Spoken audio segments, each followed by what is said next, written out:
Hi there, everybody. My name is Kate, and welcome to my channel, Trinergy Awakens Naturally. I'd like to say this is a little more low-key because I need to let you know that if you're easily triggered or you have problems hearing about or remembering anything having to do with assault, please know that this is where this is headed, and you might want to, for your own self-protection, if that's something that's easily triggering, please go somewhere with my blessing, somewhere else, and please do not unnecessarily allow yourself to be triggered by a topic that's very serious and quite ugly. So let's jump into it. I often talk about in my videos, our spiritual sovereignty, our physical sovereignty, our sovereignty on every level, and I'm all for that, absolutely all for that. But I usually talk about it in the context of within, a family dynamic, a work dynamic, or something along those lines, a friendship, something along those lines, where, establishing boundaries. What I'd like to talk about today is something that came to me.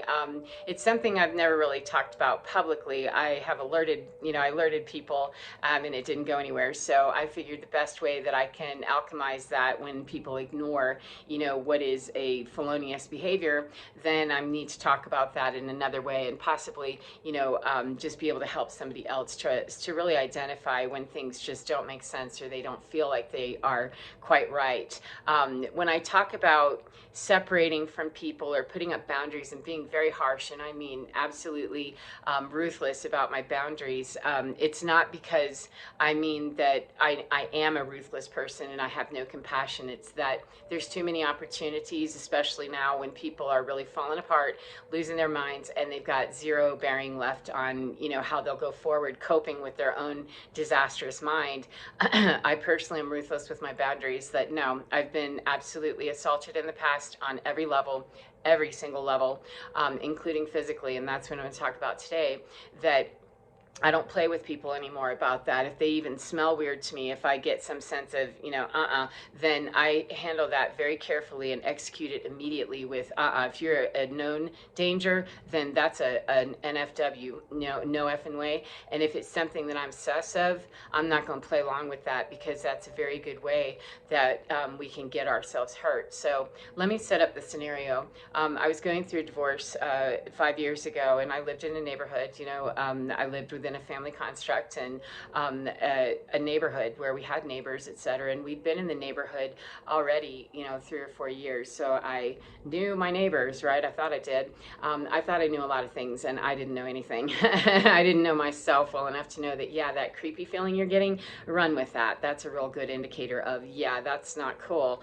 But when I went to go look at the house originally, I was by myself, and I was looking for a house, and I had come from another state. We were moving to where we were going, and it was just me. And I saw this house, and I thought this house was just really gorgeous, really beautiful. And I looked out the front window across the street, and just was surveying the neighborhood. And there was a neighbor.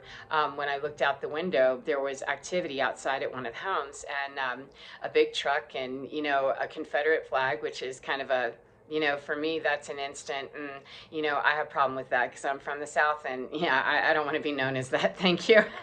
I work hard not to be racist. I really do. So yeah, that desegregation thing, I happen to be on the tail end of that. I'm old enough for that. I remember that not going smoothly and being on the wrong side, no matter which side I was on, and it was uncomfortable for all of us. So I'm sensitive to those kind of, racial issues, and I was already like, ugh, that's a little bothersome. And I saw a crowd of men standing out on the driveway, and I immediately was like, ew, there's something about that just doesn't seem right. There's something about that, that I'm not digging that at all. And yet that programming of, oh, you're so suspicious, you're so paranoid, you're so something there, Kate, it's you just aren't accepting, you're snooty. I've been told I'm persnickety. I wish I'd run with that persnickety thing and said, yeah, I love that house and I don't love that neighborhood, gotta go, because there's some other place that would have been better for me and for my family ultimately.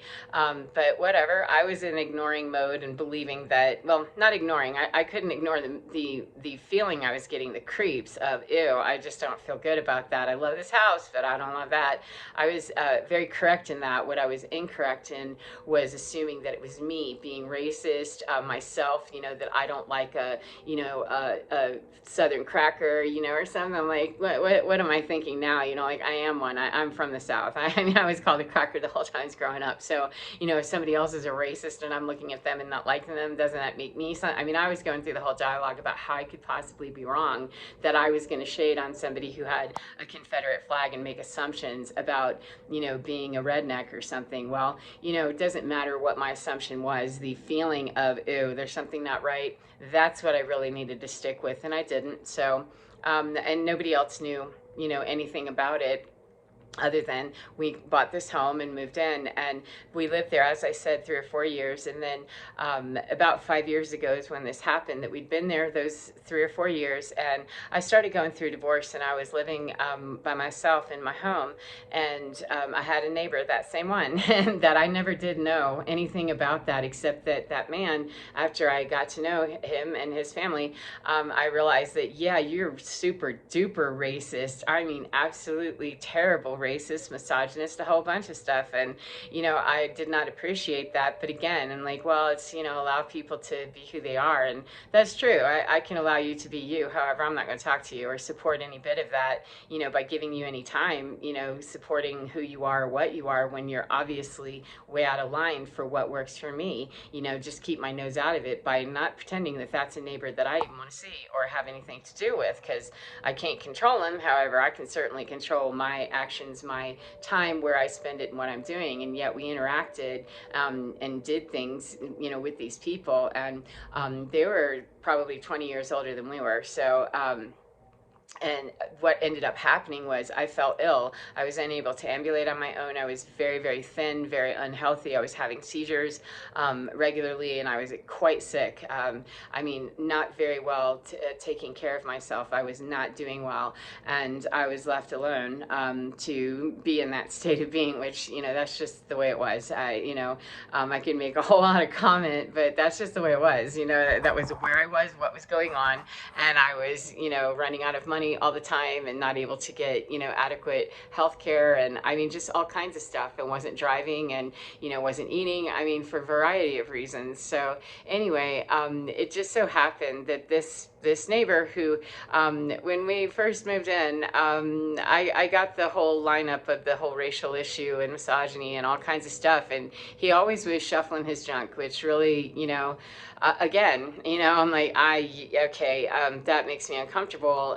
But, that's you. You got to scramble and do your thing. Do your thing. However, for him, the reason it was bringing it up, that it was so creepy and everything, is because man was a predator. And yet I heard almost every single time we ever had a conversation, out on the lawn or whatever, just walking through the neighborhood, that I'm the neighborhood president, the neighborhood watch president, which always seemed a little bit like, okay, whoop, president of the United States is right up there with president of the neighborhood, neighborhood watch. But it kind of made sense because he was a cop from the Northeast, and very racially motivated about saying that, how dare you?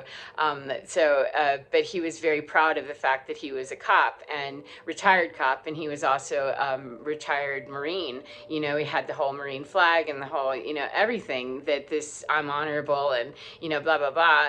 And yet he was super racist, super misogynistic, and just made demeaning comments and commentary and stuff, and was constantly shuffling stuff, and down there, that okay, whatever. But yet not enough to be overtly over sexual, overly racist. I mean, that was just hanging out everywhere, but not overtly over sexual towards me or anybody that I could see, or any interaction. And we didn't hang out a lot, and I certainly didn't, go hang out independent with him. It was just, the families would get together for dinner sometimes, and, whatever. And then I'd see each of them on the lawn once in a while. But what I could see wasn't anything that was overtly out there. But when I went through this divorce, I didn't realize just how dark people are, and how they're willing to use, their positions of nobility to give themselves all kinds of, humility and props for being, a great person. I'm a hero. I'm a this. I'm a that. That I'm the neighborhood watch president. Well, he was also a predator. I was unable to take care of myself. I was on the floor, I think, or in my bed, something. I was sick. I was absolutely needing to go to the emergency room, and had such a horrible experience with the emergency services in my area the last time that I had called them, that I just I just was asking him if he would please make some phone calls for me so that I could get some in-home care long enough for me to be able to eat, gain my strength back, etc. And what he ended up doing, long story short, was he came in and said, you need to go to the hospital. And finally I decided, okay, I'm done arguing with this man about what I really think I need. That fine, you think I need to go to the hospital, fine. I was exhausted. I wasn't able to walk. I wasn't able to move. I wasn't able to do much of anything. I was on my last few, capabilities before I was passing in and out of consciousness. Literally, I'm like, oh my God, okay, he's not gonna, call someone to come, help me and just sit here for a few hours with me until I can, get some rest and eat and stuff. He's not gonna do that, so whatever. And I said, fine, whatever you need to do. Well, rather than call EMS, he didn't do that. He started calling family members that I never asked him to do that, but he did. And we got to get her to the emergency room. Well, that's where he decided that needed to go. That's not, in fact, what I asked for, but I was so exhausted and just couldn't fight it anymore that, okay, fine, whatever you're doing, fool, just do it. But he kept saying, you need to take a shower. You need to take a shower. And I was thinking in my head, is this man nuts? I can't even barely remember what day it is, what time, my name, or anything, and I haven't been able to walk for 3 days, and I haven't eaten and stuff. I'm like, are you kidding me? And he said, yeah, you probably want to clean up. You probably want to clean up. I'm like, no, I'm pretty sure the emergency room can take me as is. But he started taking off my clothes and stuff, and it was highly inappropriate, rubbing himself on me and stuff, and he did not, it didn't go any further than that, because as that was starting and I was starting to realize that that is really not happening. At first I didn't quite notice, and when I realized that, oh God, that is what this person is doing, and I was right, that he's just as creepy, 3 or 4 years later, he's just as awful as I thought he was. Those creeps I had, they were so on target. However, I'm right here with this happening in live time. What do I do? And so I just started praying. I'm like, please, because I couldn't do anything. My mind was clear enough. However, my body was not able to move. I could just feel this yuck, and thinking, what do I do here? Please tell me that this isn't going to go into that, that I have to deal with that too. I'm going through divorce and a whole lot of humiliation on that front, and I'm going to end up, with this fool doing this too. I'm like, I'm not. I absolutely refuse to do this. And I started to pray and said, please, what do I need to do with this? Please make this stop. Please give me something. Take me out of here. Let me, pass out or something, because I can't. It's just, no. I mean, my mind was going absolutely apeshit with this. And he ended up, for whatever reason, God spoke, I don't know. He ended up just letting it go. Either somebody came to help, or I don't really know what happened. I have no idea. The next thing I remember, and I'm certain nothing else happened because nothing else was out of line, on my body. But when I got to the emergency room, I told someone there, and they absolutely just didn't believe me, because it'd been turfed off that I was just crazy, and that I was just babbling and talking shit and didn't know anything. And so no one on staff there believed me, and I had other bigger problems, believe it or not, than that, because he hadn't actually raped me, but he had assaulted me by just being highly inappropriate with his body parts on me. So my bigger problem was that I'm having seizures, I haven't eaten, and my blood pressure is shit over shit. I'm pretty much need some help here, and it didn't go anywhere. But I want you to know, the very next day, this man had a key to my house, and I figured, certainly he is not going to have the nerve to come into my home and do this or bother me or anything. He's not going to do that again. I had already called a locksmith to have them come, because he did have a key. He was our neighbor, and he was the neighborhood watch dude. He was a trusted retired cop and retired military dude. Yeah, right. Honorable, not so much. But I had already called a locksmith but I was moving hella slow because didn't instantly get better, just by going to the emergency room, being dragged there and dragged home. As soon as I got up and I could move and make some action, I called the locksmith and asked them to come. And I want you to know the locksmith was on the way that afternoon. And that dude, I was lying on my bed recovering from having had the experience the day before and this whole episode of seizures and what the hell's happening with my life. I'm losing control of this and being assaulted, and other people, and I'm pretty sure that we can claim that that young woman that was passed out that I talked to, that was highly suggestive of that was a sexual assault too. However, I can't guarantee that, but I was just sitting there reeling with, again, my body's not able to do a whole lot except kind of hold me hostage with, you're going to sit here and get real jiggy with what it is to smell a predator, to see a predator, to know what that is, and to get up close and personal with it and get really familiar with what that creepy ass feeling is. And don't ever deny that again. That as I'm lying on my bed, literally just having made appointment with the locksmith to come over and change the locks in my home, that no, you don't have a key to my house anymore, predator. And I made no discussion or anything. What hadn't planned to talk to him. I hadn't planned to do anything except just let it go, because I was in the middle of a brutal divorce and needing to do something besides try to bring on a case against somebody that in the neighborhood was seen as a hero. And that was a marriage and a whole family situation that, oh no, I'm not going there, because they've already not taken me seriously at the hospital, and no one in my family has taken me seriously either, so where's that going? And I was so upset and pissed that I'm lying there thinking about this, and this fool comes into my home and walks in, and I was like, oh no, he did not, because nobody else had a key. I'm like, that man did not just enter my home without even being asked to come in. Yesterday, that was a one-off, dude. That was my bad. And then way your bad. However, today, what the F are you doing? And I didn't know what to do. I mean, I was literally like, do I call 911 and say there's a neighbor, checking in on me? And he was a bullshitter. Let me tell you what, he could talk a good game, and he did. And he sounded, like, well, I'm a Boston cop. I'm a retired Marine, blah, blah, blah. I've been at NAM, and 70-something-year-old man scratching himself constantly and readjusting and talking nasty, and he came in, and I was like, how do I call 911? Again, who's going to believe me? And how do I call 911 and say my neighbor's in here checking on me? Get out of here. And so I started, like, before I could hear him creeping in. He didn't even call and say, hey, you okay? Nothing. He came creeping in, like creeping in, and had to walk the distance of a whole living room to find my bedroom, which he knew how to get to.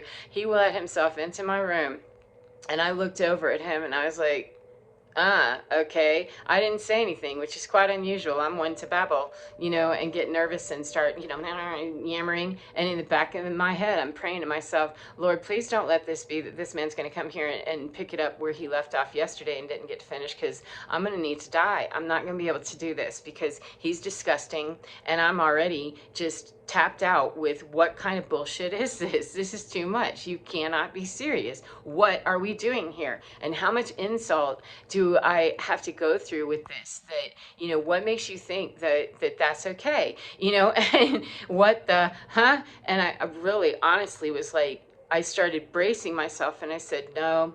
I said, God, please, you come in here and you sit with me, because if I have to well up the last bit of energy that I have to kick this man right where it counts, or to kill him, whichever one it is, please give it to me, because I will not do this. However, I'm pretty tapped out right now, and I haven't been able to walk all morning, except to go to the bathroom once. And, I'm exhausted. So you got to give me something here that is way supernatural, that I can just fly up in this man's face and absolutely disembowel him if he comes at me again. What do I do here? And this man stood there. As I'm thinking that, he was sitting there telling me about, having pop rocks and how you give somebody, some fun with covering certain body parts with pop rocks or something, or putting them in your mouth, or just something that I was like, he is not doing this. And he kept getting closer to me. And I swear to you, spirit is good, and it does not obviously prevent anyone else from being assaulted when they're assaulted. It didn't, change anything in my past history of when I had been assaulted before. However, in that moment,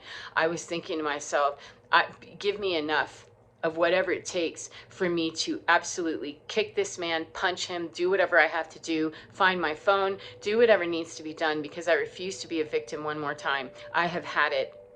And as he's yammering on with his completely just disgusting suggestion of how we could make some pop rocks work. Yeah, I just happen to have some in my pocket. I'm like, no, you're not. No, you're not. He stood there for a minute, scratching and readjusting. And as I'm praying hard and going, I kept looking at him and kept giving him that look of, I will kill you. I will absolutely de-throat you, deball you, do whatever I have to do, but no, you're going to have to work hard for this. Do you hear me? Without saying a word, which is something that I really had not done ever in my life, to be that. I'm not going to be your victim anymore. But it was by connecting with, this is it. I have had it. This is the, this is it tour. I have had it. I'm not going to do this anymore. And he ended up shifting, readjusting, and just going, well, I guess I'll see you later. I'm like, yeah, no, you won't. And he walked out the door, and funny, ironic, whatever, the locksmith came about an hour later. And as soon as the locksmith came, he was out on his lawn, peeking over and being the lurking wacko that he was, and checking it out. And I happened to be taking my dogs out that night to the front yard, which was unusual. I didn't usually do that, but for some reason I needed to take my dogs out to the front yard. And that night, it was like 1 o'clock in the morning, and I heard like banshee screaming. These people were at each other's throats. So I have a feeling that maybe the wife of that might have gotten a hint of, what have you been doing that now, because I had a locksmith over, and at that point I had just gotten at the top of the month paid, and I got cameras installed, all kinds of security and stuff installed while I had the money to do so. And the wife was coming home from her job when that was being done. So she must have had some suggestion, I'm guessing, because I never heard a peep out of those people. And they ended up moving a few months later after that, and never said a word. For people that, we had dinner, at each other's houses. We went out to dinner theater and, all this other crap. And I never saw him again. We never spoke. We never anything. However, my point in telling you all of that is not to drag out a tragic story, because it was a tragic story. However, it has a fantastic ending for me personally, that it didn't stop any of this assault that ever happened in my life before that. It did not. However, when I connected with myself enough, my own internal, I will just F you up if you do this, and married that up with, look, there's a higher power here, there's a something, there's a God, there's a universe, there's somebody, there's angels, then I'm right here, that you show me, because I refuse to be this man's victim one more time. And it also really pulled it into line for me of how it is that people get away with that kind of crap, because they're seen as these titles and these roles where, sometimes predators get into roles because they are predators. They become a cop because that's what they like to do, or they become, a doctor, a nurse, or whatever, or a psychologist, or a minister, or whatever it is, because they're broken and they like that heroic thing. I like being called a hero, except that when I'm in there, I'm really not doing very heroic things. However, I get in on that, bullshit ethic. I get in on that slide and glide title that I'm given, and we trust based on title sometimes. And because I didn't listen, and because I'd been told how, wrong I was about how many times, you're so persnickety, you're so this, you're so that. Now, I'm very proud of the fact that if I'm considered persnickety, then it's okay. I haven't been touched wrong since then. And I don't put up with people, lying to me anymore, because it was very clear to me that no, my instincts were fine. My instincts were absolutely fine, that I didn't have a problem identifying a predator. What I had a problem with was family, friends, and everybody else telling me that I was overly suspicious. And it was just because you have a history of identifying predators. You're absolutely right. And if I'd been listening, I could have avoided a couple of those. However, I don't shame myself for that. I shame the system, that system of telling people that they are wrong, or that they should trust blindly, or that whatever. If my instincts are ever telling me something smells fishy, then I don't stand around and wait and find out what kind of rotten fish it is, or if it's a rotting body. I just, you gotta go, or I gotta go. Whichever one of us is, needing to exit. If it's me, then my house, you gotta go. If you're not going, then I know what I gotta do now. I mean, things like that. Whereas I was slow on the uptake and very slow to pick up the hint that just because someone is prior military or has been to war or is a position of authority, a firefighter, a paramedic, a doctor, a police officer, some sort of anything, a mother, a father, whatever it is, a boss, it doesn't matter. The creepiest things have come out in the creepiest places for me, and seeing that people's identity really is not marrying up with their titles anymore, that we can see them better. It's always married up with who they were. If they were a predator, he's been a predator for a long time, I'm sure. However, it's a lot harder to hide that now because we're in the year of justice, we're in the year of revelation, and hey, we can see you. However, when I see things and I feel things and I'm being told, my whole life that, well, you're just this, you're just something. Oh, please take me at my word that if you identify as an empath, especially, or someone who has a really great sense of your own, right and wrong and what just really doesn't feel right, doesn't vibe, we can be easily buffaloed and bullshitted into believing that we're being unkind whenever we say, yeah, no, you got to go away, and have those very harsh, absolutely ruthless boundaries. That I would rather be ruthless and have somebody be butthurt, perhaps. If they are, then okay, we probably aren't going to hang together, because you won't like it when it gets more serious conversation with stuff that matters to both of us. But when people have to get ruthless, I'd rather be ruthless and cut someone off and avoid having to deal with the trauma, the drama, and the disgusting, feeling of having someone grind on me that's, 20 years older than me. And it's just disgusting no matter what age I am. And to know historically back when people are telling me about their experiences in the neighborhood and stuff, and then sitting there looking at other neighbors like, you don't know who this person is, do you? That, oh, he's just such a predator is what I want to say. But yeah, if I haven't gotten doctors and nurses in an emergency room or anyone in my family to believe me, how am I going to get anyone else to believe me? And really, the truth is that I didn't need anybody to believe me. I'm pretty sure that his wife knew, and he knew that I'm on to you. I mean, I don't know how you could know that I wouldn't be on to you. I was, conscious enough yesterday. However, I'm conscious and aware today, and you don't really think that's what we're going to do. But that man did, because that was his sickness, his illness, and his weirdness. And I believe in the divinity and the beauty of every single human being. However, people are turned off so far away from it that they're not even remotely expressing it. Then it gets ruthless in a second. That this is between me and you, then I'll do everything I can to cut you right off. And whatever that does to you or with you or for you, against you, is irrelevant. You go away and do whatever you have to do, which, for him, I have no idea what that meant. But I oftentimes think to myself, I should have done something. What was I going to do? What was I going to reasonably do with a man in the community who deliberately, I'm sure, established himself as a somebody that's, still fighting crime and, the bad guy, and, all these things in a county that was pretty tight and uptight and very far right, that we take our brothers in blue very seriously. We take our veterans very seriously. Where was I going to go with that, to have no believability on something that was so slick? There wasn't anything, that I could suggest to say, this is what happened. And it was the accusation. And I figured that night when I heard his wife tearing him up, and they were fighting with one another, it sounded like, oh my God, that I probably didn't need to do anything. However, that's neither here nor there, because I chose not to. I didn't have the strength to battle all the demons in my life and add him on top of it too, without being taken out entirely. And I refused to be taken out just based on a technicality of I didn't have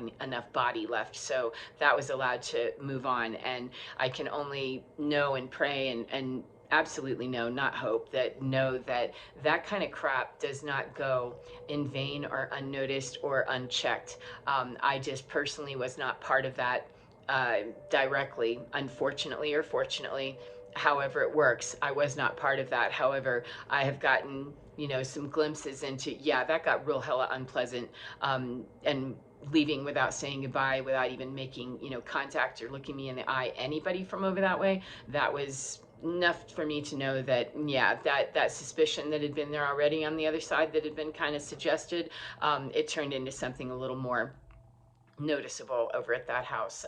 So anyway, I hope that you have a beautiful day, no matter what part of the day you're in, and get within your skin because you're divine. It really is totally fine. And believe me, it can help you identify the creepy people every single time. It's just we're so used to, some of us, those of us that are, if you know, you know, that we're used to being told that, yeah, well, you're just so sensitive, you're just so something, or you're just so, suspicious of people. It's just you.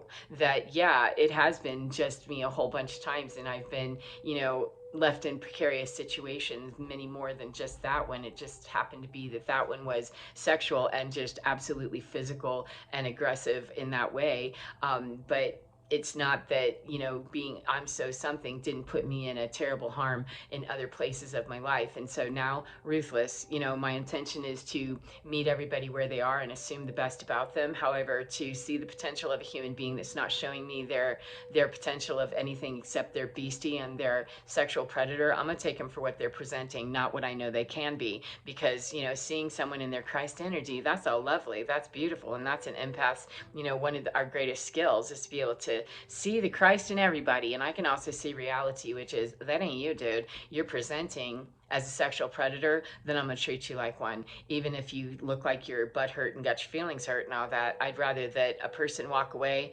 that be butt hurt. However, I'm gonna walk away not being assaulted ever again if I can help it, and I can, just by listening to my own guidance and my own internal dialogue and my own inspiration and intuition that's going, that seems creepy, then yep, there you go. So anyway, I apologize if this has been triggering. I hope it's been something that can help you figure out your own way to go forward, and listening to those, little nudges or those big ones. When we know, we know. So, and when we don't know and we're not sure, we need to grow that skill, because it's been monkeyed with too much, with somebody probably telling us, or the programming dialogue telling us that, well, you're probably just, if I hear you're just, I know, oop, I gotta stop, because that's some old messaging from way back when, that I don't listen to that. I'd rather feel persnickety. If I start feeling persnickety, that's when I know, yeah, you probably need to go, because it's probably completely accurate. So anyway, take care of yourselves, as I said, and enjoy your day, and get within your skin, because you're divine. It really is totally fine.